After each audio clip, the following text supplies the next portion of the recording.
Да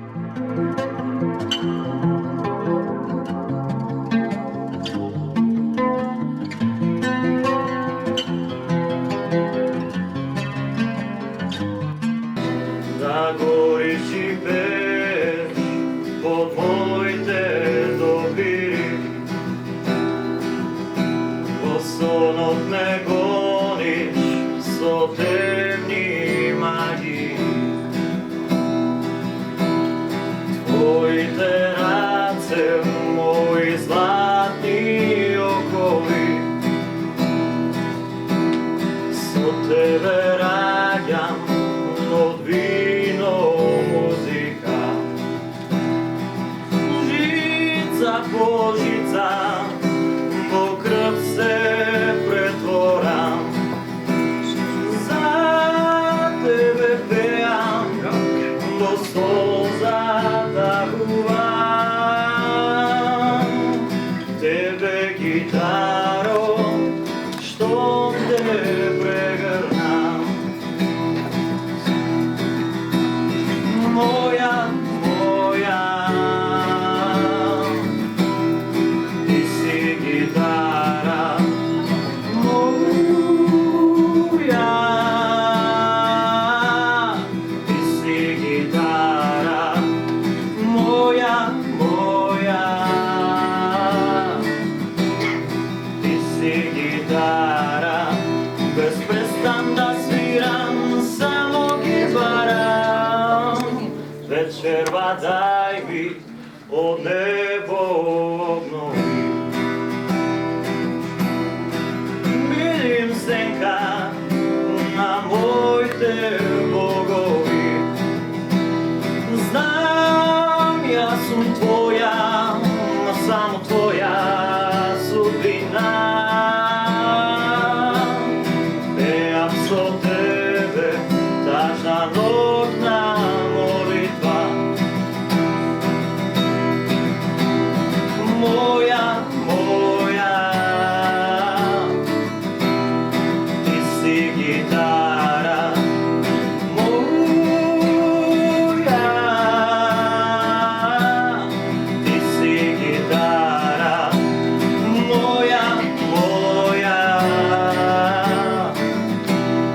ти си гитара, без престан да свирам, само гитара, моја.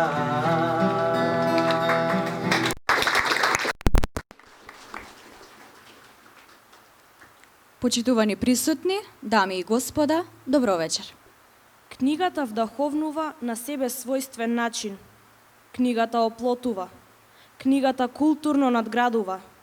Сознајните и интелектуални капацитети со секое читање на ново дело се надградуваат и развиваат. И затоа неопходно е да се негува култот кон пишаниот збор, култот кон книгата и таа да се чествува и да се издигне на пиедесталот на врвни, културни и уметнички достигнувања. Авантуристичкиот и немирниот дух на нашиот голем хуманист и филантроп, пред се влюбеник во својата татковина Македонија, неговите дела кои секојдневно будат и усреќуваат безброј недопрени души, беше мотив и желба да биде блиску до нас, покажувајќи ни дека сме уникатно совршенство кое треба да ги прочита.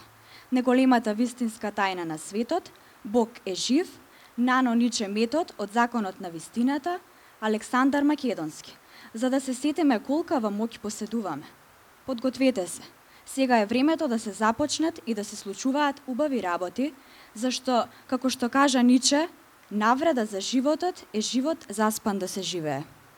На 9 октомври 1964 во Скопје е роден авторот Ниче Димовски.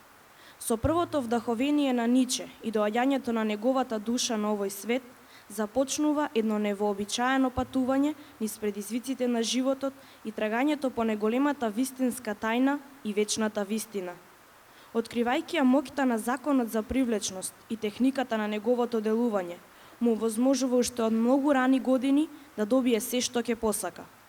Безграничната енергија и огромната љубопитност му овозможуваат уште од тинејџерски години да открие дека зборот е најсилното оружје, а мислата насочена енергија. За својот прв духовен водач ја смета неговата тетка Милка од Истанбул, во која препознава едно ретко благородно битие. На 33 годишна возраст доживува длабока духовна трансформација, која му дава нов правец на неговиот живот. Годините што следат ги поминува посветувајќи се на усовршување и продлабочување на осознаеното. Постигнува голем напредок на ментално и духовно поле, користејќи ја во временската мудрост од минатото и скриениот потенцијал на иднината.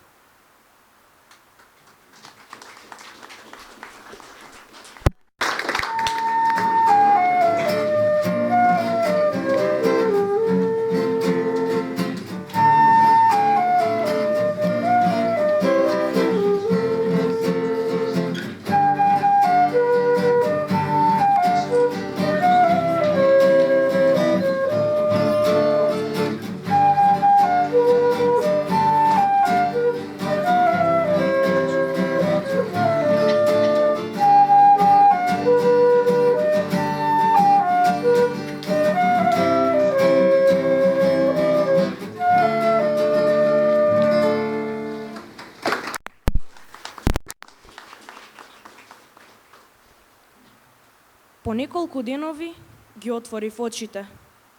Зошто се вратив? А беше толку убаво. Изнемоштеноста не ми дозволуваше да го помрдам ниту малиот прст. Чувствував дека ова е последниот ден од моето постоење.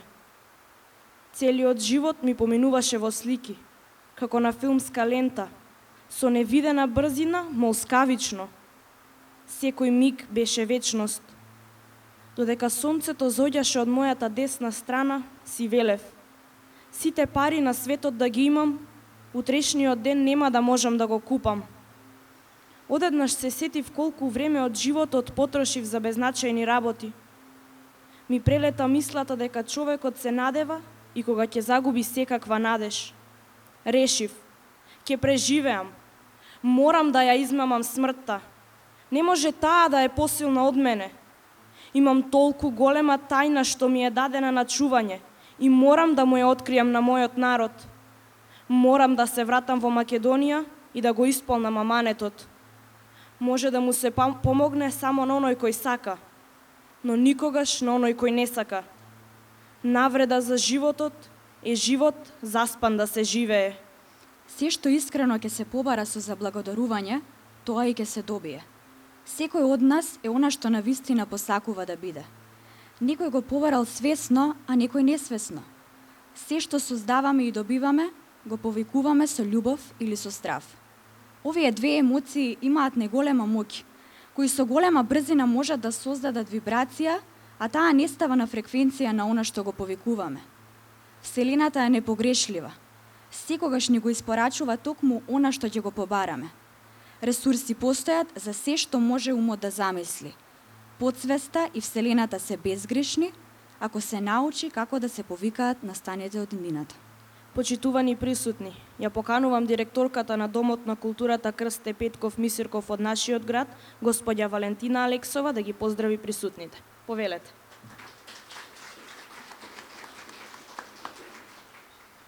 Почитувани присутни, дами и господа, почитувани љубители на пишаниот збор, добро вечер и добре дојдовте на овој прекрасен настан во организација на Домот на културата, а под директно покровителство на локалната самоуправа и градоначалникот господинот Зоран Тасев. Чест ми е што ова вечер со нас е присутен господинот Ниче Димовски и јас би сакала во оваа прилика да се заблагодарам што на наше големо задоволство тој ја прифати поканата вечерва и овде да биде со нас. Му благодарим. И да не должиме многу, значи на почетокот слушнавме извадоци од неговите дела. Навистина јас сум голем почитувач на неговите дела. Не може многу да се зборува без да се доживее, а ќе се доживее ако се прочита. Јас не би сакала да препорачувам, но би сакала секој да ги има крај себе овие дела, затоа што навистина е едно големо уживање. Пред да го поканам господинот Ниче Димовски да ни се обрати, јас би сакала да го поканам градоначалникот, господинот Зоран Тасев, да земе збор. Повелете.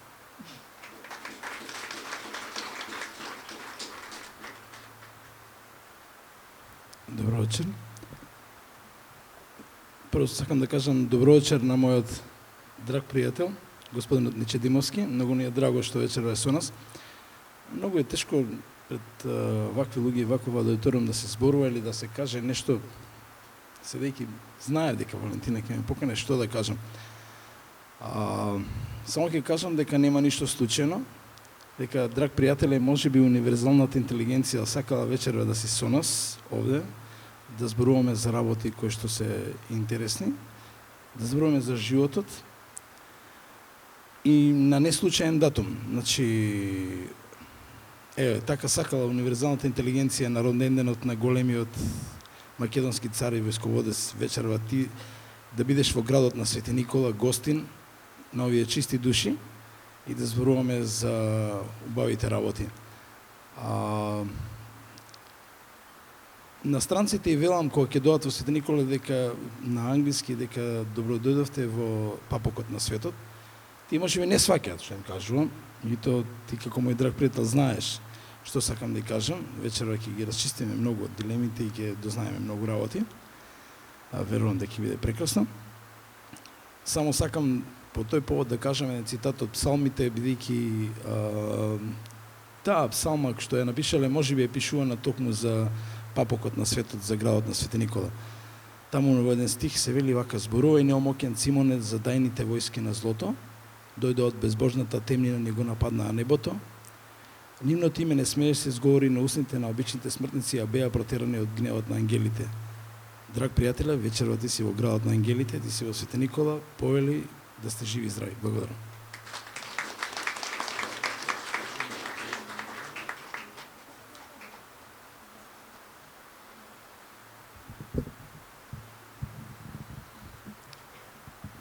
Благодарам за убавите зборови на мојот почитуван пријател, вашиот градоначалник господинот Зоран Тасев.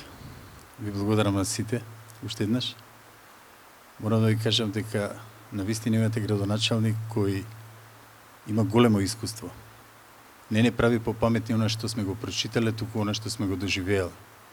Познавајќи го, јас го споредувам со Лоренс од Арабија кој го обединил целиот арапски свет. Лоренс од Арабија рекол: сите луѓе сонуваат, но не исто. Оние кои сонуваат ноќе во правливите длабочини на својот ум се будат наутро за да откријат дека сето тоа било привид. Но оние кои сонуваат дење со отворени очи, тие се опасни луѓе, бидејќи сонуваат како да ги остварат своите соништа. Вашиот градоначалник има соништа кои се за сите вас. И верувам, многу силно верувам дека ќе ги оствари, а тоа ќе го почувствувате сите вие. Исто така и Кемал Ататурк кажал во контекст со ова: животот во однос на вечноста е премногу краток, но доколку се остварат моите соништа, во однос на љубовта кон мојата татковина ќе се случат чуда од кои ќе се запрепасти целиот свет. Меѓу редови разбирате можеби што сакам да ви кажам. Сепак ви благодарам за оние кои разбра и за оние кои не разбра. Му благодарам на градоначалникот.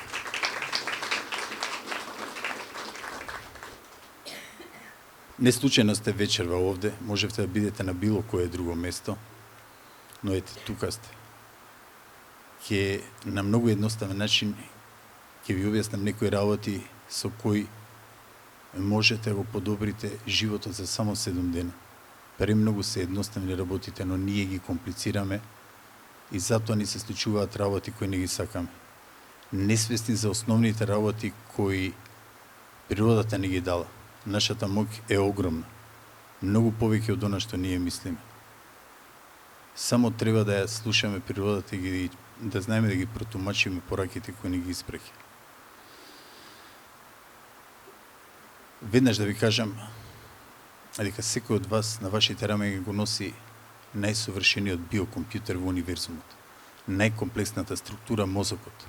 Човечкиот мозок има 100 милиарди клетки кои се поврзани со врски со синапси, 25 до 30 милиарди во кои има милиарди протеински молекули. Само во една клетка од човечкиот мозок може да се соберат, има капацитет да се соберат 5 енциклопедии најголеми, да речеме британики. Ако во една клетка има толков капацитет, а имате 100 милиарди, може да замислите колкава е вашата моќ. Самиот мозок, ние го користиме само 5% во моите дела, така го имам земено, од 5 до 7. 95% од мозокот е реактивен, значи подсвест, кој ние несвесно го користиме. Тој е задолжен да ги меморира сите информации кои пристигаат од нашите 5 сетила. Секоја секунда. Од нашето раѓање до нашата смрт. Подсвеста меморира се.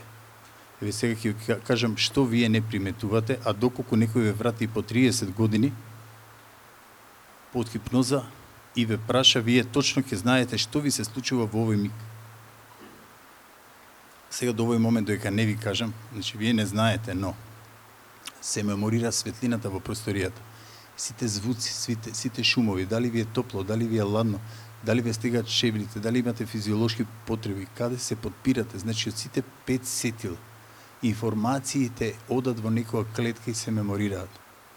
Кога некој ќе ве врати под хипноза и под 20-30 години, ако ве праша, вие ќе ги знаете не само тие работи, ќе знаете и емоциите кои вие сте ги чувствувале. И многу е интересно. Ќе го знаете она што го говорам ја и интересно ќе го знаете и диалогот кој вие го водите, бидејќи сега додека ме слушате мене, вие водите диалог во вашиот ум. И сите тие информации одат во некоја клетка. Тоа значи дека мозокот има огромен капацитет. Нашата подсвест ние ја користиме инстинктивно. И доколку научиме да ја користиме свесно, тогаш поминуваме на едно друго ниво. Можеме да добиеме се што ќе посакаме, се што ќе побараме од животот. Карл Јунг кажал, се додека несвесното не го направиме свесно, тоа ќе раководи со нас, а ние ќе го нарекуваме судбина. Судбина сама по себе не постои. Значи, ние ја пишуваме нашата судбина. Во зависност од тоа на што размислуваме и каде се фокусираме.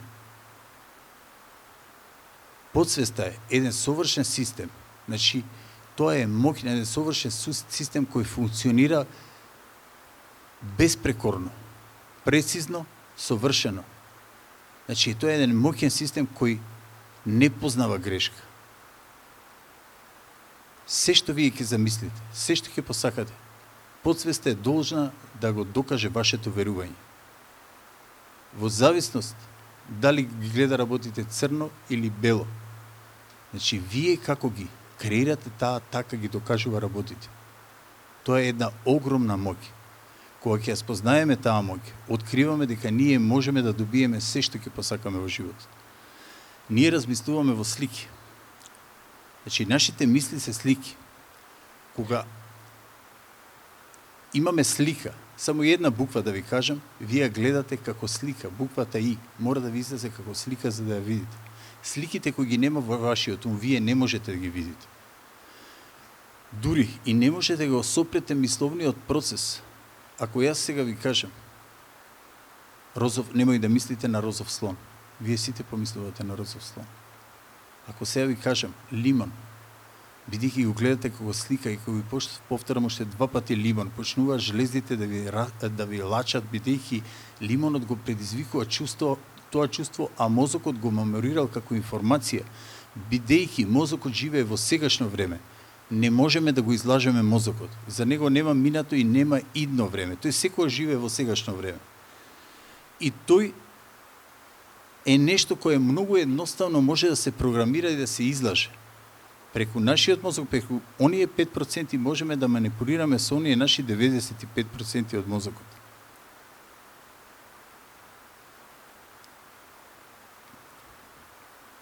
Што е битно? Битно е дека ние размислуваме во слики. Сликите се минуваат секој 4 секунди. Не можете подолго да задржите слика од 4 секунди. Доколку задржите некоја слика подолго од 4 секунди, започнувате да правите креативно јадро со информациите од соседните клетки кои имаат истородни информации. Тоа го нарекувам, значи, нано-ниче метод, поврзување на истородни мисли кои се причина за создавање на точно одредена последица. Тоа значи, кога нешто сакате, кога се фокусирате на нешто, колку појасно го гледате и колку подолго ја задржувате мислата, толку побрзо вие патувате кон тоа, бидејќи целото искуство во соседните клетки се поврзуваат со синапси и тие даваат информации и тоа се прави едно креативно јадро. Тоа е кај секој од вас кога има огнена желба за нешто, кога има многу љубов за нешто или кога се плаши од нешто. И Светото писмо вели, од она што се исплашив, тоа ми дојде. Значи, по основ на две емоции ние креираме, по основ на страв и по основ на љубов. Што се случува во нашето тело? Значи, запомнете, мозокот живее во сегашно време. Подсвеста е супер интелигентен идиот, 95%. Не ја интересира само како, а свеста, оние 5% ги интересира зошто. Значи, зошто да бидам писател, зошто да бидам градоначалник, зошто да бидам советник. Вие давате информацијата на подсвеста и подсвеста не влегува во полемика зошто вие сакате да бидете тоа. Не ја интересира како да го реализира тоа. И таа ги поврзува сите истородни клетки кои ќе создадат точно одредена последица за да ве направат тоа што вие го барате од неја. Зошто да бидам здрав?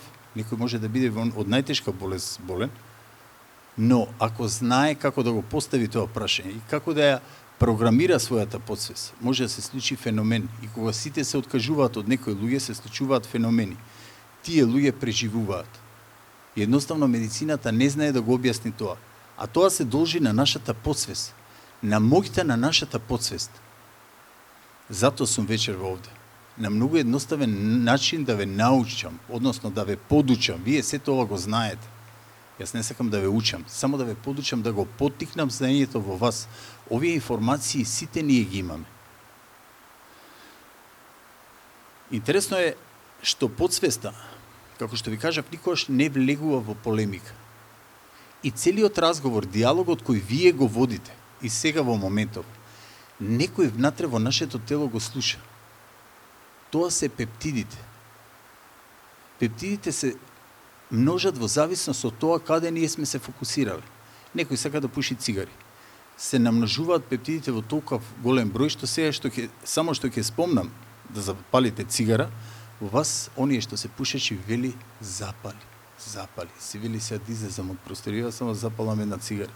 И вие не сте свесни дека нешто ве поттикнува од внатре.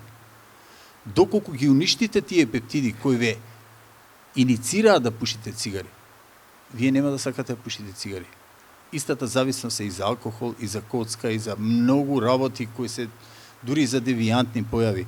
Значи, се она на што ние се фокусираме, свесно или несвесно. Значи, пептидите живеат во сегашно време и ги користат истите рецептори што ги користи дрогата во телото. Тие го слушаат секое наше размислување. Можам да ги споредам со белите крвни клетки со леукоцитите. Но разликата е огромна, споредбата е многу интересна. Леукоцитите, белите крвни зрца, кога ќе се инфицираме, кога ќе се повредиме, се размножуваат со многу голема брзина и го напаѓаат непријателот. Го препознаваат во телото и го напаѓаат и го уништуваат. За разлика од нив, пептидите не го познаваат непријателот. Тие реагираат на нашите мисли, подеднакво исто. Мислиш лошо, се размножуваат, значи за тоа лошо да ти го презентираат како вистина. Мислиш добро, тие се размножуваат да ти го презентираат истото како вистина. Значи, тие се исто како подсвеста супер интелигентни идиоти.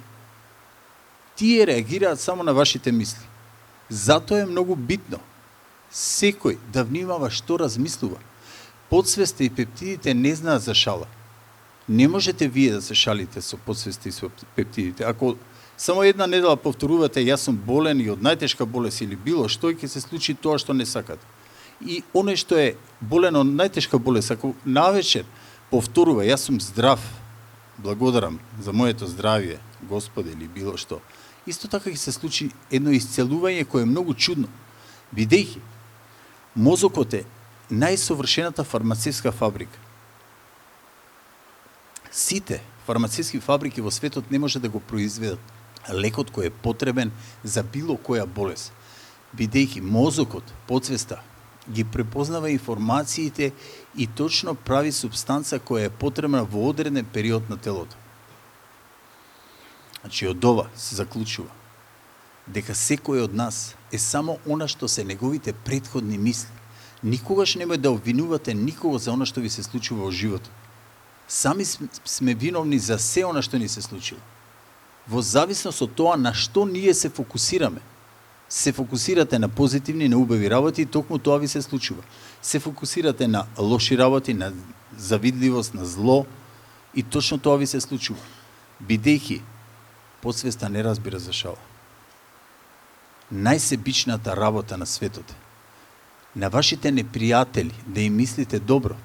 Кога им мислите добро, всушност таа информација испраќате на вашето тело. 100 милиарди клетки во вашето тело ја чувствуваат таа информација и вибрираат точно на таа фреквенција. И ниедно зло не може да ја одолее тогаш на љубовта. Буквално сте како под стаклено од звоно.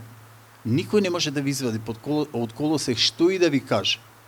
Значи и пиштол да ви извади, вие ако сте сигурни дека не ви може ништо, тоа едноставно ќе се обезличи од она што го прави и ќе се случи чудо, да не може да ве нападне.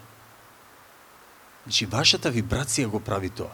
Сте приметиле кога ќе влезете во некоја, кога влегува некој во вашата просторија, во канцеларија или дома или било каде прв пат го гледате и чувствувате дека кај некој човек имате антипатии, а кај некој човек симпатии.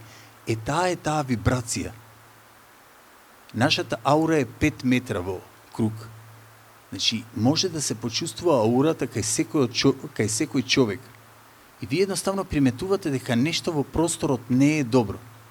Значи, таа вибрација прави точно одредена фреквенција за она што ние го посакуваме. И во зависност од нашата вибрација ние ставаме одбојно, ставаме еден гард, ставаме еден зид. И затоа некогаш некого не го познаваме, едноставно се блокираш, бидејќи твојата вибрација е поразлична од неговата. Одејќи понатаму, доаѓаме до водата која е во нашето тело. Водата во нашето тело го чувствува се она ние што го размислуваме, она што го прави подсвеста, она што го прават пептидите, кои живеат секогаш во сегашно време. Јас ги нарекувам во моето дело интелигентни молекули, бидејќи тие не се клетки. Интелигентните молекули, значи информациите ги даваат и водата го чувствува токму тоа, бидејќи водата може да се програмира. И затоа се предизвикува вибрација со која ние зрачиме. 80 до 85% од нашето тело е вода. Во зависност од она што го размислуваме и што го чувствуваме. Тоа водата го прави во нашето тело. И ние така вибрираме. Не постојат работи кои не можеме да ги оствариме. Само на едноставен начин, размислувајќи позитивно. Се случува нешто интересно во нашето тело кога размислуваме позитивно или негативно. Во зависност од позитивните или негативните размислувања, мисли, нашите клетки, како во електрониката, се наелектризираат позитивно и негативно. И тогаш се лачи точно таква субстанца. Кога имате гнев, омраза, љубомора, се лачат отрови сулфоцијанати. Тоа е горчина во устата, сите од вас приметиле кога си по стрес или кога ќе се налутиш за нешто многу. Значи, тоа се сулфоцијанати кои се отрови кои се аналогни на отровите кои ги има змијата, но змијата има кесичка каде што ги складира. За да ги употреби кога некој ќе ја нападне или да се одбрани за да го касне, но ние немаме кесичка. Тие отрови се распространуваат по целото наше тело. И затоа некому поттаму мириса појако кога е под стрес или постојано кога е во состојба, во континуитет на завидливост, на зло, на љубомора. Чи многу опасна работа. Нешто со кое несвесно си играме. Го труеме нашето тело, исто онака како кога јадеме расипана храна. Значи, со лоши мисли е подеднакво исто како да јадете расипана храна. Започнува телото да реагира на исти начин. И тогаш се случува да нема проток во клетките, бидејќи кога си под стрес, кога имаш лоши мисли, адреналинот ти е покачен. Ја одзима крвта од органите и ја носи во мускулите во надворешниот дел. и тогаш органите страдаат, бидејќи абсорбираат водата од клетките и има недостаток на проток на енергија. И тогаш заболуваат клетките, молекулите, ткивата, органите и се доаѓа до заболување од најтешки болести. Потоа нема назад. Тоа значи дека се додека не простите, додека не се ослободите од лошите мисли, секогаш во континуитет ќе ве прати едно зло, невидливо зло, како постојано да ја храните вашата душа со најрасипаната храна. Да речеме, кога не простувате, кога имате омраза према некого, да речеме, некој ве повредил, ве навредил, ве обезличил, вие постојано размислувате на него од утро до мрак. Станувате наутро со него, го носите со него на работа, се туширате со него, јадете со него размислувајќи, легнувате повторно со него. Тоа ви е како да носите распаднат леш на вашиот грб, постојано, се додека не се ослободите од него. Самото ослободување, значи, создава едно чувство на слобода. Замислете кога мразите некој, толку внимание вие не посветувате на оние кои ги сакате, а посветувате на оној кој не го сакате. Дали е вредно, а може би тој дури и не знае дека вие имате омраза према него. Како што ви кажам, значи многу е едноставно да се ослободиш од тоа зло. На едноставен начин, тоа и го пишувам во моите дела. Значи постои еден начин во кој се вели креирайте позитивна енергија за само 7 дена. Бидејќи мозокот живее во сегашно време, како што ви кажам. Тој не знае дали тоа што ви се случува е вистина или лага. Кога ги преживува моментите кога сте биле среќни, тој во потполност ги чувствува вашето тело, секоја клетка и мозокот ги чувствуваат сите емоции. Да речеме, кога сте во најтешка депресија, земете да запишете само 5 до 10 моменти кои би биле најсреќни во вашиот живот. Кога тие моменти, ставете ги во вашиот париш, и кога тие моменти ќе ги прочитате, вие ги гледате во слики, затоа што ние размислуваме во слики. Во истиот момент мозокот, бидејќи живее во сегашно време, ги доживува како вистина и ги чувствува вашето тело и вие веднаш од ниска вибрација се ставате на висока вибрација. Еден научник направил скала од 1 до 1000 и кажал дека ние, нормалните луѓе, сме негде на вибрација 235. Најниска вибрација од 20 е вибрацијата на срамот. Потоа доаѓа негде околу 35. Следна вибрација, исто така, многу ниска вибрација и постепено се покачуваат вибрациите. Најниските вибрации, срамот, 20 и 35 само сожалувањето, предизвикуваат најтешки болести во организмот. Затоа никогаш немојте да паѓате во депресија.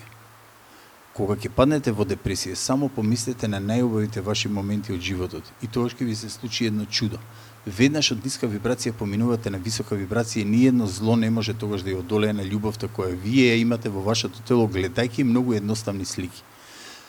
Вториот ден од она што го пишуваме, простивањето, бришењето на енграмите, на информациите кои ги имате према некого, некој, било што, дури некогаш и према вас себе си.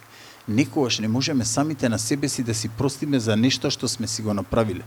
Значи, простувањето не е само да им простиш на другите, туку да си простиш и самиот себе си. Ако мислиш дека си се повредил самиот себе си, затоа што некои луѓе живеат со тоа, простуваат секому, несвесни дека мораат да простат на самите себе си. Може да простите на 1000 луѓе, но само на еден ако не простите, исто како да не сте простили на сите 1000 луѓе. Телото го чувствува тоа, затоа што мозокот не можеме да го излажеме. Мозокот е толку комплексна структура што кај него не постои грешка. Значи, за подсвеста не постои грешка. Таа не знае за грешка. Затоа што таа функционира само од мислите кои се вртат во вашата глава во дејки диалог.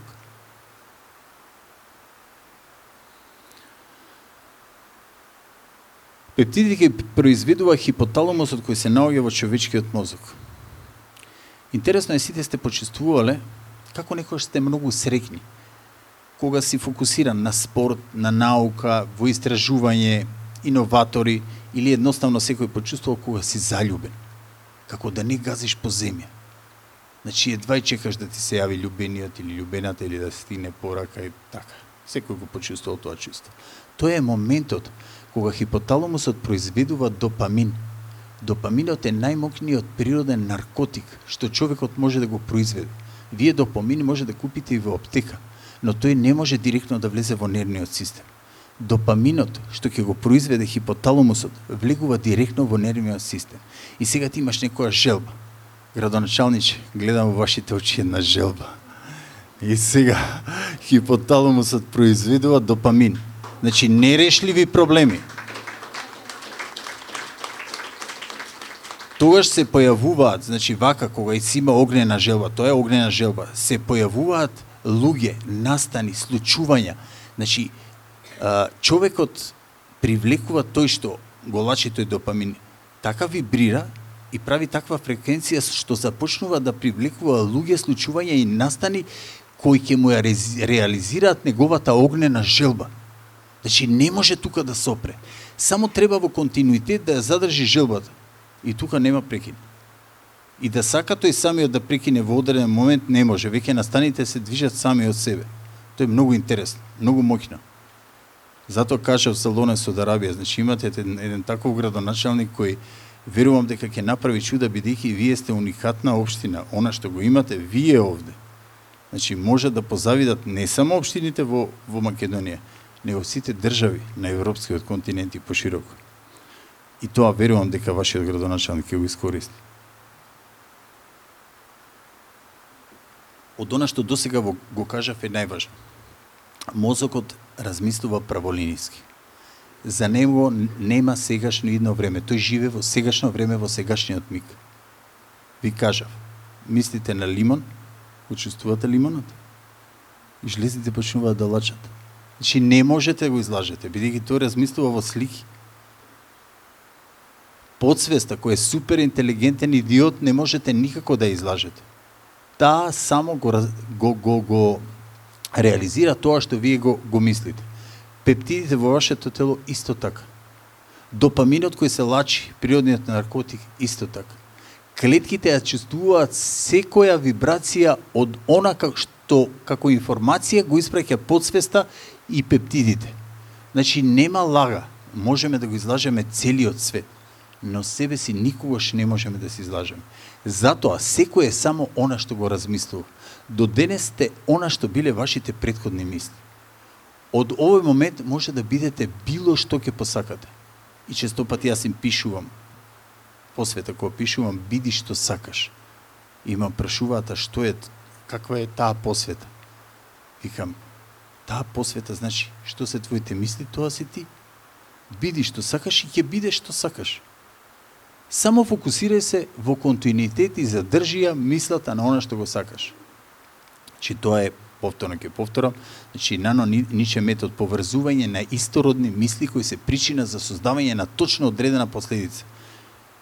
Што се случува кога сте фокусирани на нешто и кога го гледате премногу јасно во далечината?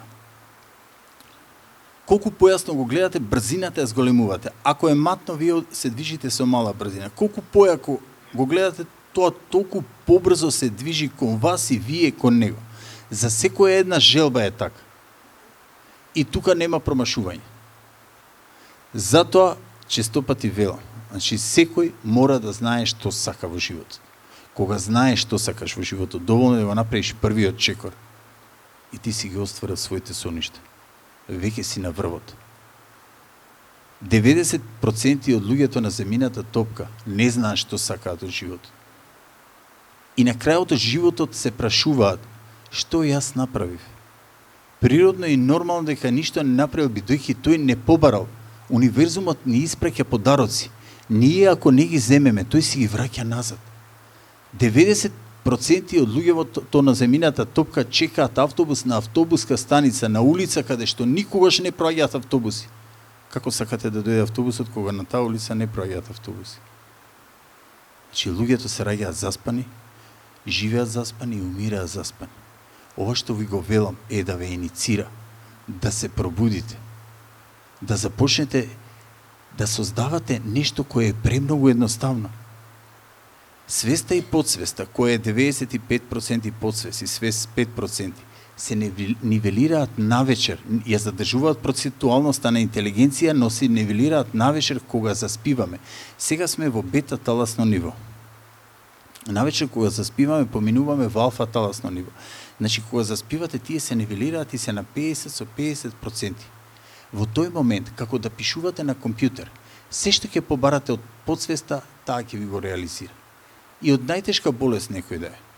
Ако верува дека е здрав, ако го побара тоа, за 72 часа мозокот ќе подготви субстанца, хемикалија под наводници. Значи, фармацевските фабрики прават хемикалија, ова е субстанца која може да го извади од било која болест и да направи регенерација на телото. Значи, кога заспивате навечер, едноставно пробајте вечерва. Кажете, утре е мојот најсреќен ден. Повторете 3 до 5 пати и заспите со таа мисла. Наутро, кога ќе се пробудите, немој да мрднете кога ќе почувствувате дека се разбудени. Повторете ја истата мисла. Кажете си, ова е мојот најсреќен ден. Тогаш се тие нивелирани. Информацијата од свеста, од тие 5% ќе се префрли во 95% во подсвеста кој е супер интелигентен идиот и кој е задолжен да го докаже вашето верување. И таа ќе направи чуда за целиот ден вие да го доживувате тоа чудо, значи да биде тоа вашиот најсреќен ден. Многу интересно нешто кое е премногу едноставно, кое ни е дозволено само нас луѓето. Единствено, нас луѓето, од целиот животински свет, ни е дозволено да креираме мисли, да создаваме причини за точно одредена последица и да го добиваме она што го сакаме. Тоа значи дека ние сме креатори на нашата иднина. Судбина, како што кажав, сама по себе нити постоела, нити ќе постои. Ние ја креираме нашата судбина, затоа што нашата моќ е огромна точно поради она што ви кажав. Мозокот, подсвеста, пептидите, водата. И тука нема промашување. Ви кажав, целиот свет може да го излажеме, самите себе никогаш не може да се излажеме. Затоа честопати велам, тоа е едно убаво чувство човек кога ќе се разбуди, кога ќе се свати колкава е неговата моќ. И мојот слоган е: навреда за животот е живот заспан да се живее. Замислете, колку луѓе умираат заспани во овој миг. Значи, има луѓе кои се милиардери. 5 до 7 луѓе секоја секунда додека ние овде седиме, умираат на планетава. Многу од тие луѓе не го знаат ова едноставно правило, дека можат да добијат се што ќе посакаат во животот. Може да бидеш и премиер ако сакаш, може да бидеш и председател. Немојте да мислите дека некој случајно е она што е. Тој тоа го повикал, го креирал, го создал во својот ум. Благодарение на таа разлика, создателот на универзумот направил разлика меѓу луѓето. Што се твоите мисли, тоа си ти. Некој продава весници, некој е работник, некој е министер, некој е градоначалник, некој е премиер. Значи, секој од тие луѓе, она што е го повикал. Размислете добро, кога сте учеле, кога сте дипломирале, сте имале огнена желба да го направите тоа. Значи, вие со многу голема љубов сте го повикале тоа. Целото ваше тело вибрирало на една висока вибрација кај што направило фреквенција, за да може тоа да се реализира. И се појавиле и луѓе, и настани, и случување за тоа ваше верување да ви го докажат. За се е така во животот.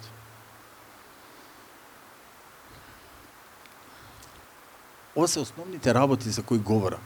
Но многу битна и важна работа е љубовта во нас. Љубовта кон нашите најмили. Многу е битно секој да се засака онаков како што е. Најбитниот тоа е 7-миот ден во едно од моите дела. Значи, засакај се себе си. Ние не се сакаме себе си. Секогаш наоѓаме некоја причина. Ке се видиш пред огледало, па наоѓаш некоја причина, си кажеш, вака ми е, така ми е, ема некој кил со вишок, не знам што. Не, кога ќе се засакаш себе си онаков како што си, тогаш ќе го имаш точно она што го сакаш и да имаш вишок килограми. Ако постојано повторуваш, благодарам Господе за прекрасното тело кое ми го даде. Значи, што се случува во подсвеста? Подсвеста вели, мојот врховен командант сака да има убаво тело. И одеднаш создава пептиди кои имаат аверзија од благо, од мрсно, од пржено и секој ќе видите таа храна, ви се создава верзија и ви се гади, не можете да го јадете. Ние имаме многу добар филм за пептидите, ќе го видите кај нас на страната и се извинуваме. Требаше го прожектираме, но еве, вината нека биде наша, да ви покажевме што се случува во човечкиот мозок. Значи, кога ти се програмираш и да имаш 100 килограми и кажеш благодарам за прекрасното тело, се создаваат пептиди кои живеат во сегашно време и даваат информација за храната од која имате аверзија и која сакате да ја јадете. И сега ќе видите сладки, вие одвратно, не можете да ги помислите да ги јадете. Ќе погледнете овошје, тоа ви е најубавото, како гала, ручек или вечера. Значи, подсвеста си прави програма со која ќе го направи точно она вие што го барате, што сте го програмирале. Ние многу едноставно и лесно се програмираме. И тогаш се чудиш, велиш, ја не држам диета, ама намалив од тежината. Да, ќе намалиш од тежината затоа што ти си ја програмирал подсвеста на многу едноставен начин. Замислете со една реченица, а луѓе трошат илјадници, стотици, милиони евра за да можат да создадат некој идеално тело. Не, се е програма. Тоа што ќе оставиш во твојата подсвест. Подсвеста мора да го направи и да го реализира во потполност 100%. Таа не знае за грешки. Интересно е тоа што ако не се засакате себе си, не можете да ги сакате другите. Понекогаш ми велат, многу си национален. Јас им одговорам, за да бидеш интернационален, мораш да бидеш национален. Јас морам да го засакам мојот народ, за да ги сакам останатите народи и да бидам космополит. Природно и нормално. Како ќе ги сакаш другите ако не се сакаш сами од себе си, ако не го сакаш својот народ?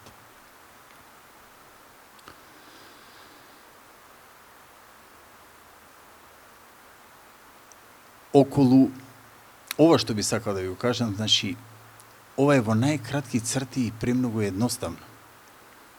Кога секој би го применил на многу едноставни работи и кога ќе види како тоа функционира за едноставни работи, потоа ќе се јави потреба за да проба за многу поголеми работи. Едноставно гледа дека тоа функционира во време и простор. И тогаш открива една методологија кај што нема ограничување. Затоа често пати велам, не постојат неодговорени прашања и нерешливи проблеми. Проблемот е во нас самите. Во зависност од тоа како ние го гледаме, дали од жабја или од птичја перспектива. Значи, само нашата внатрешност ја прави перцепцијата за надворешниот свет.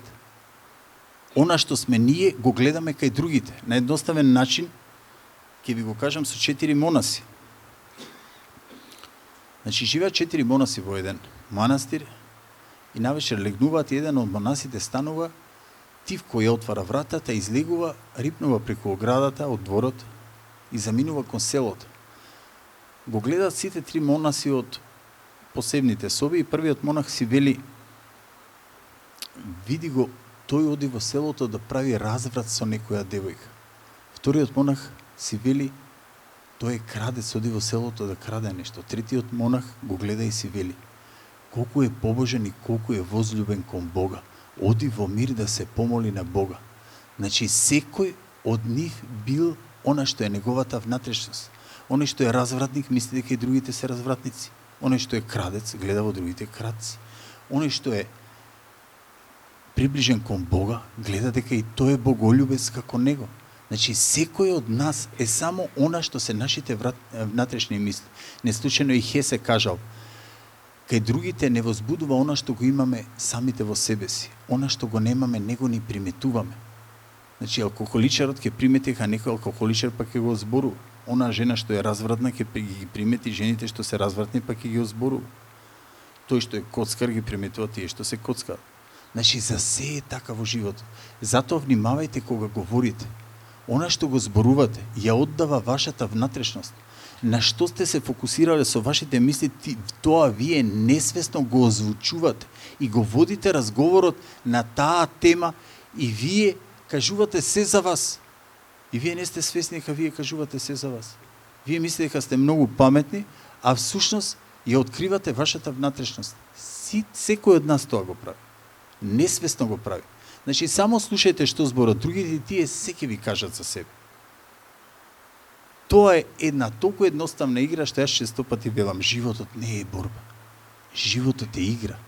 Слушај што зборат другите и веднаш ќе ти кажат кој колку вреди. Ноќеска е празникот, роденденот на Александар Македонски, па неколку збора би ви кажал. Значи,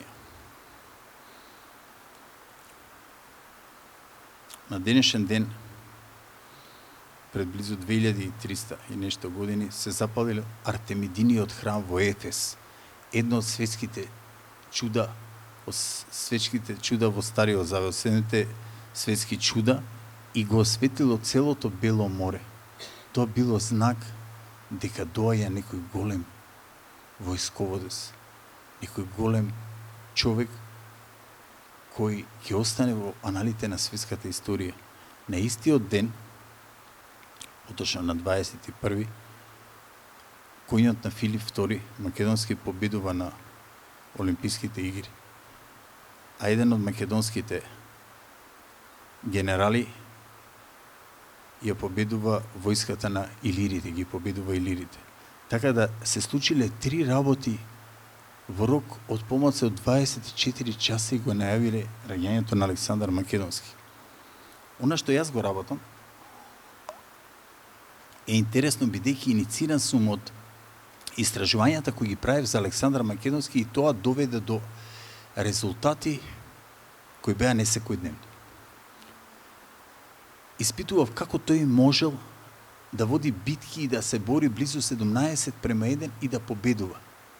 Битките Херонеа, Граник, Искав, Гамела, до ден денешен се истражуваат во сите светски престижни институции и воени академии во светот, бидејќи непознато е некој да се бори 17:1 со исто оружје. Замислете сега 17 души да ми рипнете на мене.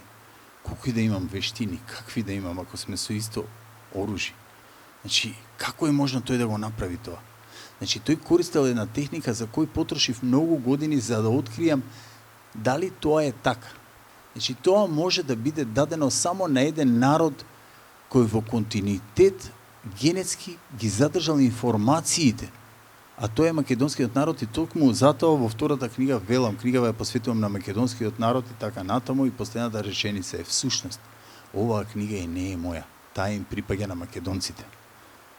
Бидејќи јас тоа го чувствувам. А зашто се работи? Значи, тој користел фотографско-лингвистичко невропрограмирање. Најмокното оружје кое денес го користат најмокните фамилии во светот. Ротшилд, Рокфелер, Варбух, Мајер. Една од темите на Билбергови во Белград била меѓу другото и оваа тема, па ме имаат спомнато околу ова, бидејќи јас ги спомнувам и веќе се знае они која техника ја користат.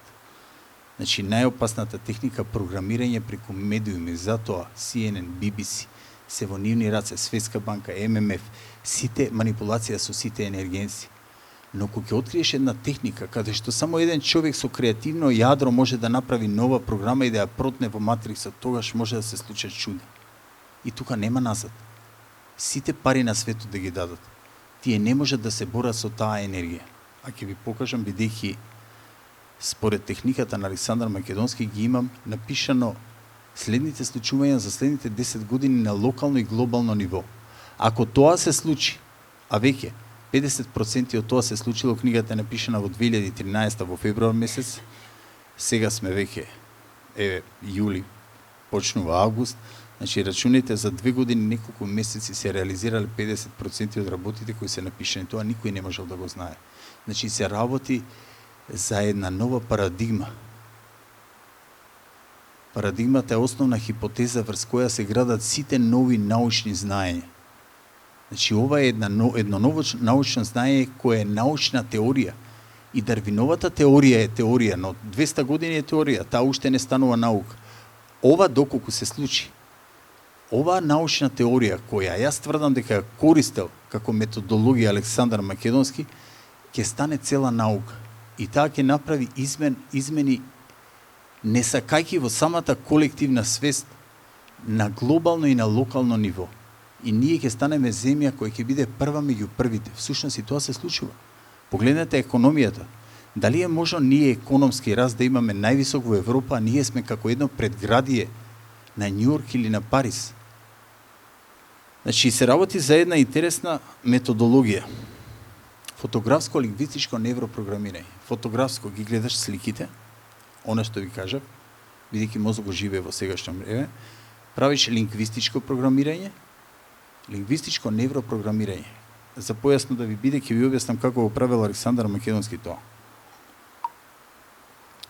Пред секоја битка ги собирал, тоа се викаат другарите на царот. Значи, кои биле први во царството? Пријателите на царот или другарите на царот. Тој ги собирал на маса, да речеме, пред Галгамела и прашувал утре што вие би направиле. Значи, се знае која е позицијата на спротивната страна, персијанците, која е нашата. И тие сите му кажувале што тие би направиле.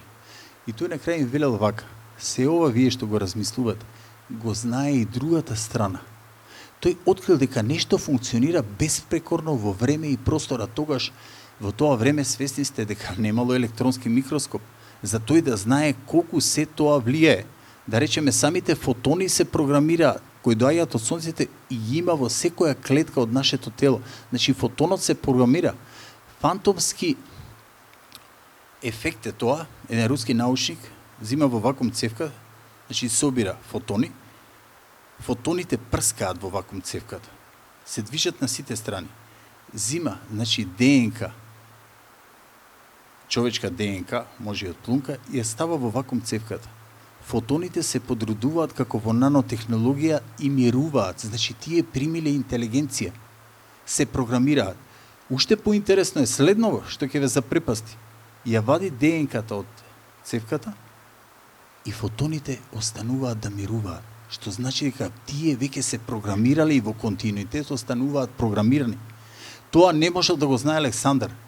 Но тоа и не му било битно кога тој видел дека во време и простор функционира фотографско лингвистичко невропрограмирање. Тој не знаел ни дека тоа се прави преку фотони, ни преку пептиди, ни преку подсвест, ништо. Тој тоа го приметил затоа што претходно мајка му направила едно чудно програмирање кај него. Кога тој бил дете, мајка му велела: тебе, Филип, не ти е татко, тебе Зевс ти е татко, ти си полубог и ти си бесмртен. И затоа тој како луд јавал секогаш на чело на коњицата, често пати бил повредуван, но никогаш во битка не бил убиен. Значи, тој имал некоја храброст која кога ќе се појавил со лавовска кожа на главата, создавал страф и паника од спротивната страна. Буквално тие се блокирале и да сака да замамне со копието не можел. Значи, како да иде жив Бог према нив. Тој толку делувал моќно, што едноставно ги избезумувал и ги парализирал другите. И затоа во многу градови го пречекувале како ослободител, како син на Амон-Ра, на богот на сонцето. Оние пак кои не сакале да им се покори, ги уништувал во целост. И им дозволувал на војниците да прават што сакат и да го поделат богатството. Да се вратам кај техниката која користел Александар Македонски. Значи, тогаш кога ги прашувал генералите, и велел: се ова вие што го знаете, постои негде во време и простор, и другата страна го гледа што ние ќе направиме, кој потек. Тоа е како игра на шах. Ги имаш сите фигури и ти знаеш кој потек ќе повлечеш. Спротивната страна кој потек може да повлече и кој ти би го повлекол. Но секогаш има некој потек на кој не можеш да се сетиш. Ке жртвуваш топ за да спашиш лавец, а со кралица да дадеш мат. Тој всушност тоа го правил. Затоа во последен момент правил измени. Ги навлекувал, да речеме, на Галгамела, како крила да ги отворат персијанците подаголо 45 степени војската, ги намамил и тогаш немилосрдно им влегал и право јуришал кон Дари. Едноставно им ги ослабел силите. Значи им влегувал во системот, им пенетрирал во системот, за да може да создаде паника. И тој го правил точно она што го намислувал. За посликовите да ви објаснам како тој тоа го правил, ќе ви кажам вака. Значи, што е фотографско лингвистичко невропрограмирање?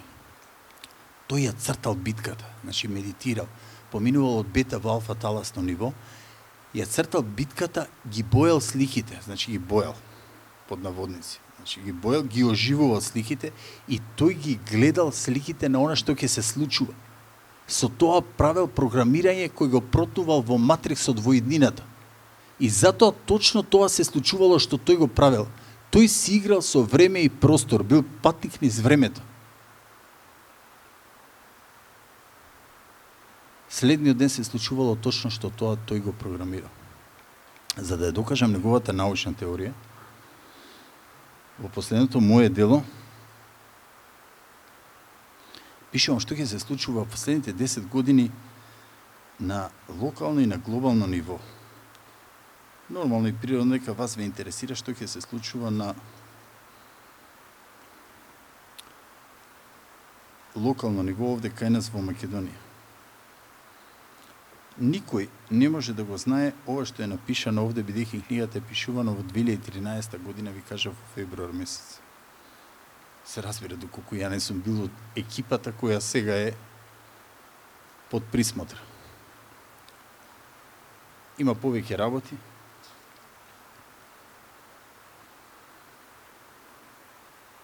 Ке исчезнат непријателите и предавниците кои на каков било начин имаат влијание над институциите. Најзакоравениот кој придонесе да се забрза процесот на будење, после 20 годишно влијание веќе нема да биде потребен. Неговата мисија ќе заврши од 2013 година, тоа е после 2 години од денес. На крајот пред заминувањето од сцената, тој некој со себе ќе ги повлече сите околу себе, ќе ги повлече токму оние пред кои глумел верен другар и искрен пријател, но токму тие ќе го доведат до крајот. Затоа е премногу опасно да се стои до магарето кое умира, бидејќи може да те клоцне и да те понесе со себе онаму каде што оди, цртичка, во смрт.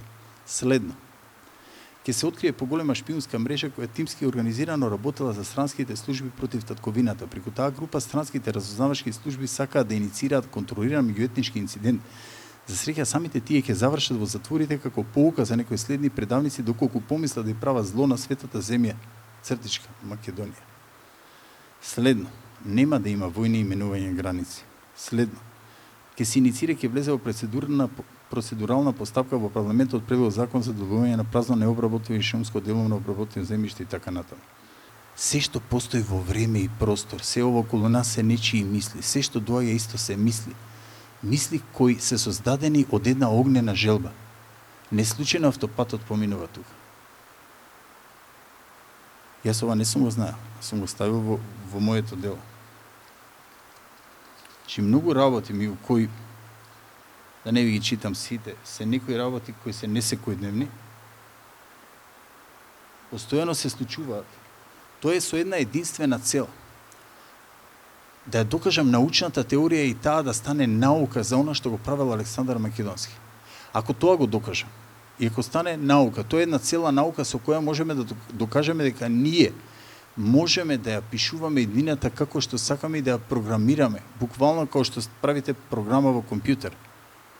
И може да посакате од универзумот се што ќе посакате. И на индивидуално поле, и во колективната свест, значи се. Ограничување не постојат. Тоа значи дека тоа ќе сруши многу науки, бидејќи ова е екзактна наука. Она што се твоите мисли, тоа си ти. Тоа значи дека секој од нас е само она што е после јас сум во индивидуалната свест. Кога ќе кажеш и да си најсиромав, јас сум богат. И ако си повторуваш, јас сум богат, ама нормално на заспивање и на будење не се додиш по улица, зашто на крај ќе завршиш во жолто комбе. Значи, да немаш една паричка од джебот, ако веруваш дека си милионер, навистина ќе станеш милионер, бидејќи ти ќе се наштелуваш на таа вибрација како инструментиве, на таа вибрација да започнеш да направиш една фреквенција, да започнеш да ги привлекуваш работите кои сакаш да ти се случуваат. И спротивно, и да си најбогат човек на светот. Ако постојано мислиш на сиромаштија, ќе бидеш сиромав, ти точно тоа ќе го привлечеш, бидејќи твојата подсвест е супер интелигентен идиот кој мора да го докаже твоето верување. Не е интересира зашто ти тоа го бараш. Тоа значи дека подсвеста вели, биди што сакаш и ќе бидеш што сакаш. Што се твоите мисли, тоа си ти. Значи, тоа е интересно нешто на кое работам долги години. Крајниот датум е 2022, но јас искрено се надевам дека претходно ќе се реализира сето тоа. Крајната цел на врвот на пирамидата, на она што го работам, е еден филм во кој се ќе биде автентично и вистинито. Тоа може да го напише некој кој работел долги години. Скоро 20 и нешто години работам на тој филм. Тој филм ќе афирмира Македонија како една земја која направила чудо на секое поле, на духовно, на економско, финансиски, се разбира. Но битно е дека ние ќе пробудиме нешто по кое копнееле сите народи. Ќе промениме колективната свест. Ова што го говорам го имаат направено јапонците по Втората светска војна. Тие само ја променија колективната свест. Во Јапонија нема ни 1 грам железна руда. Таа со минерали е сиромашна земја, но таа е една од најдобрите економии. Зошто увезува, да речеме, 1 тон за $1000, а го извезува за 100.000 или за $1.000.000. Тие од мали децата ги учат дека ние сме сиромашна земја и може да постигнеме само со работа. Значи, тие ја промениле колективната свест. Истото ќе се случува и кај нас, и веќе се случува. До 4% во било која земја, луѓето, кога нешто осознаваат, е домино ефект. После 4% се случува математичка прогресија. Веќе негде 60 луѓе запознаени се со мојата научна теорија. Колку повеќе луѓе се запознаваат, толку го зголемуваме креативното јадро. Кога ќе дојде до 90.000 луѓе во Македонија, тогаш правиме математичка прогресија. И потоа таа математичка прогресија нема назад. Никој не може потоа тоа да го врати. Тоа го пишувам во наноничен метод. И го објаснувам на едноставен начин. Велам вака. Ова техника на најбрз и наједноставен начин прави промена во индивидуалната свест, при што се рефлектира на колективната свест од нашето окружување. Доколку во една држава започна да го користат 4% од луѓето, овој метод, например во Македонија 90.000 луѓе, ќе се постигне успех кој неминовно таа земја и народ ќе ги направи први меѓу првите. На сличен начин јапонците по Втората светска војна променија колективната свест и Јапонија стана една од најмогните земји на светот на финансиско, економско и на духовно поле. Да пробаме, нема што да изгубиме. И навистина е така. Само да пробаме и нема што да изгубиме. Можеме само да добиеме. Затоа што премногу едноставно, а ние сме ги искомплицирале работите поради динамиката во која се движиме во еден материјален свет, од кој не можеме да се ослободиме. Значи, крајната цел на врвот од таа пирамида е снимање на еден филм до сега. Во Холивуд има 13 Оскари и најмногу што земал еден филм, земал 11 Оскари. Филмот кој ќе се снима, кој ќе биде автентичен, за се што ќе се случува во Македонија, што се случувало и што се случува. Значи, преку моите дела, она што јас го носам, бидејќи имав клиничка смрт, па видов нешто од 14 години, не говорев за тоа, апсолутно, бидејќи претходно бев повеќе атеист него атеист, и верував само во наука, а потоа истражувајќи, открив дека во универзумот постои некој создател, планер, креатор или природа, како го нарекувате, црквата милува да каже Господ Бог. Значи, во позадина стои некој супер интелигентен планер, кој испланирал се што се случува и се што ние доживуваме. И не случајно се наоѓаме тука и заминуваме, повторно се враќаме во еден матичен свет. Ние во основа сме бесмртни. Само го напуштаме нашето тело и како информација обстојуваме негде во универзумот. 14 години не сакав тоа да го напишам, но имав еден притисок многу интересен, буквално од создателот на универзумот. Значи не светец, туку една интересна светлина. И ми вели, кажи го тоа што го виде. Јас бев во клиничка смрт 97 година и видов многу нешто интересно, цела комуникација со Исус се одвиваше телепатски. И на некој начин водев инат затоа што јас не верував во тоа. Јас бев атеист, како можам да поверувам во нешто што не е наука? Значи, мојата вокација не дозволува јас да верувам во нешто што не е научно докажано. Летајќи со параглайдери, значи ми вели, види какава е мојата моќ. Ќе те пуштам, ќе паднеш и ќе останеш жив. И јас во една секунда се случува да добијам колапс, влегувам во ротор. Инструментот регистрира пад со 15 метра во секунда, паѓам од 42 метра, за 2,5 секунди сум на земја, ме собираат во чаршав. И јас останувам жив. Го дробам рбетот, ми вадат коски од колкот, ми прават пршлен И ми велат никош нема да станеш од количка. Ја викам ќе станам и на раце ќе одам. За 65 дена станувам и сите се изненадени. Повторно водам минат уште 10 години. Во 2009 година пишувам книгата и го пишувам тоа, значи овие две книги беа во една книга. Ја дадов на стотина професори, научници, доктори и ми рекоа: издади го ова што е наука, 100% наука, немој ова, за тоа што луѓето нема да ти поверуваат. И јас навистина тоа го направив и не го објавив ова што го видов таму во тој паралелен свет. 2010 одам во Германија и добивам сепса, 52 дена пијам вода. Сите се откажуваат од мене, бидејќи телото се распаѓа. Губам огромна тежина, може да замислите 52 дена пиеш вода. По 1 килограм леукоцити умираат, кило гној тече дневно. Тоа е страшно нешто. И во еден момент, значи, повторно стига информација. Утре ќе оздравиш, стани, врати се во Македонија и кажи го тоа што го види. И нема да верувате. Другиот ден на вистина се оздравив и останав како медицински феномен во болницата Епендорф во Хамбург, најпрестижната болница во Германија. Толку бев изнемаштен што зимото не можев да го напишам, премногу бев изнемаштен и следната 2012 ја објавив оваа книга, плашејќи се од она што го напишав. Значи објавив се што видов. Интересно е што во континуитет ме пратеше нешто кое го докажуваше моето верување. И замислете, тиражот беше толку распродаден, што јас после 3 месеци морав да објавам второ издание. И додека второто издание се објавуваше, фабриката за хартија, бидејќи со специјална хартија се печатени моите дела, во Словенија пропадна и ја купи една австријска куќа. И не можевме да набавиме книга. Во меѓувреме, двајца научници, Стюарт Хемеров и Рожен Пероуз, застанаа позади мојата научна теорија. Едниот е од Оксфорд, престижни, значи, професори по квантна физика и математика, и го објавија следново, потоа јас тоа го вметнав во книгата и потоа ја објавивме второто издание. Тие велат: откритие на векот, душата постои. Мозокот како компјутер. Двајца експерти се автори на новата квантна теорија на свеста, според која нашата душа се наоѓа во специфични структури наречени микротубули, сместени во клетките од мозокот, и од таму после смртта може да излезат и да постојат во универзумот.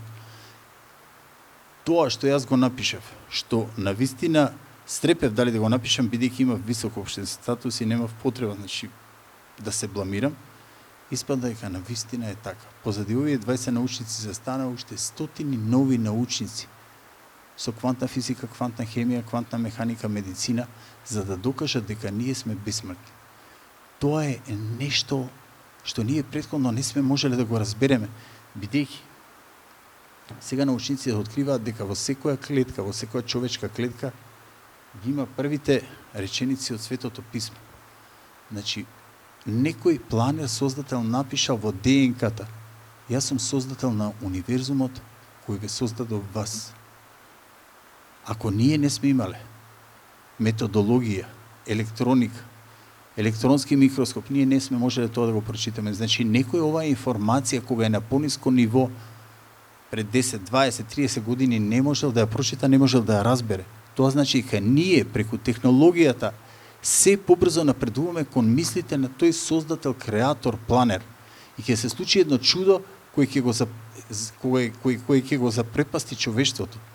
На еден начин ќе поминеме на едно друго ниво, каде што работите кои денеска немаме моќ на поимање да ги разбереме, ќе сватиме дека биле премногу едноставно. Една од работите е онаа за која ви говорев. Значи, фотографско-лингвистичко невропрограмирање. Ние сме косоздатели со тој планер, значи ни дал огромна моќ да можеме да го користиме тоа, но ние не сме свесни за тоа. Се има свој почеток. Значи има почеток и постоење на времето, просторот, енергијата и материјата. Тоа значи дека во еден миг морало да започне тоа некако да постои. Тоа не било вечно. Тоа значи дека се што е создадено од некој планер. А тоа подразбира дека и ние сме, значи, создадени од тој планер. Ако вие сте Бог, какви суштества би создале? Па нормално, значи, со карактеристики налик на вас. Ние сме срекни, имаме љубов, имаме емпатија, значи тој ги имал тие емоции во него. Тоа значи дека имал и емпатија.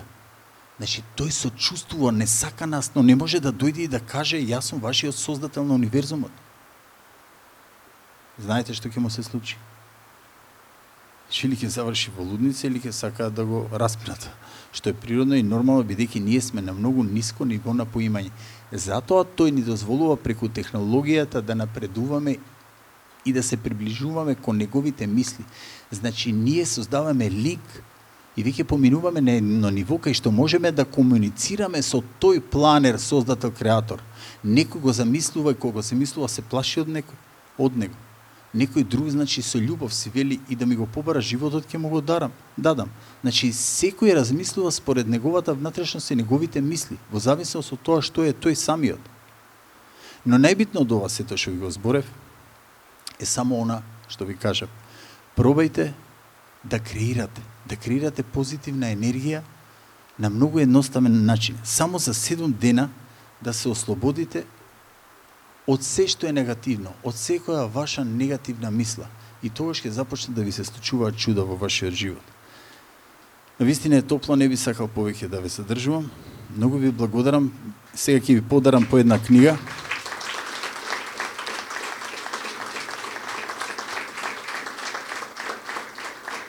Благодарам. Бидејќи се наоѓам во градот на мојот почитуван, сакан, драг брат, пријател, градоначалникот Зоран, значи ќе ви подарам на секому од вас по една книга. Не заборавајте, секогаш Филип и Александар, кога оделе меѓу војските, се обраќале на нивните војници, браќа македонци. Ние сме сите браќа и сестри. Ако погледнете коренот, ако го направите, стеблото на вашите предци, ќе се изненадите колку сме ние блиски. Независно што можеби 16 племиња живееле на овие простори во Македонија. Но ние на некој начин сме браќа и сестри. Додека делат книгите, вака да го искористам моментот. Значи, поминав 50 и нешто земи, живеев 4 години нешто во Турција, живеев во Америка 4,5 години, Средна Америка, Калифорнија. Се изненадив во Турција уште како дете, одев често пати. Сам патував од моје 14 години, бидејќи имав тетка таму. И по пазарите, луѓето кои продаваа им се обраќа на оние што ќе сакаат да купат бујрун аби или бујрун абла. Значи, повели бате или повели дадо. Значи, они се викаа бато и дадо. А нема да верувате Турција колку е измешана земја. Затоа генералите, војската ја води Турција. Ако таму ја води било кој друг, таму ќе дојде до граѓанска војна која никој не може да ја сопре, бидејќи тие се многу измешани. А замислите кој респект тие имаат еден према друг. Се почитуваат со зборот бате, а не се познава. Ке ти дојде некој на тезга или во продавница, му кажеш повели батко. И во турскиве филмови оние што гледате, значи гледате како им се обраќаат. Повели батко, повели дадо. Ако тие може да го прават 70 и нешто милиони која се наизмешана нација, како не можеме ние тоа да го правиме? Значи можеме и ние. Токму затоа ја на сите македонци им се обраќам со брат и мене така ми се обраќаат. Тоа е едно убаво чувство, бидејќи ние сме мала земја. Мала земја која заслужува љубов, која заслужува да оди напред. И повторно ќе кажам, погледнете економијата, погледнете што се случува. Ние сме први во Европа по економски раст после се она што ни се случува. После она што ни се случува од подметнување на иницирање на една граѓанска војна со терористи од странска држава. Со она што ни се случува 6 месеци што ни се случуваше пред владата. Значи, започната е она што го пишувам, молитвата е моја што ја започнуваше македонската телевизија, сателитската програма. Значи, во неја јас се објаснувам дека започната е борбата помеѓу злото и доброто во Армагедон, тоа што стои во Светото писмо во Библијата. Значи, Армагедон е Македонија. Таа борба помеѓу злото и доброто е многу на едноставен начин направена. И најлошите луѓе прават добри работи, бидејќи кога гледаш што лошиот прави, ти не го правиш тоа.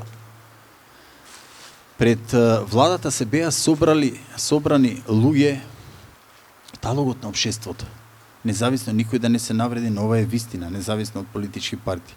Значи се собрале педери, лесбејки, наркомани, алкохоличари, криминогени луѓе и тие бараат власт. Значи, како ќе го протумачите борба помеѓу злото и доброто? Ако не постојат лоши луѓе, нема да постојат добри луѓе. Ние гледаме што прават. Значи, лошите и ние тоа не го правиме. И за се е така во животот. Ништо нема случајно. И не е случајно што вечерва ние бевме заедно. Ви подарив по една книга, но битно е што ви подарив нешто што вие ќе го отворите во вашиот ум вечерва кога ќе легнете. Кажете си само утре е мојот најсреќен ден. Повторете и заспите со таа мисла и утре разбудете се со таа мисла. Ќе видите што ќе ви се случи. А од тука натаму е ваше што ќе направите. И јас ви кажав што имав да ви кажав. А од сега натаму размислувајте вие. Да сте живи и здрави. Благодарам.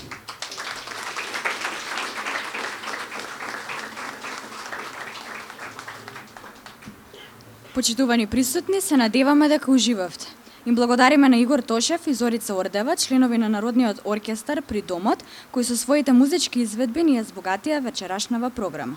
Пред да ви посакаме пријатна вечер, ве покануваме во наредните денови да бидете дел од културните содржини на Свети Николско културно лето Топол културен бран. Ви посакуваме пријатна вечер и добра ноќ.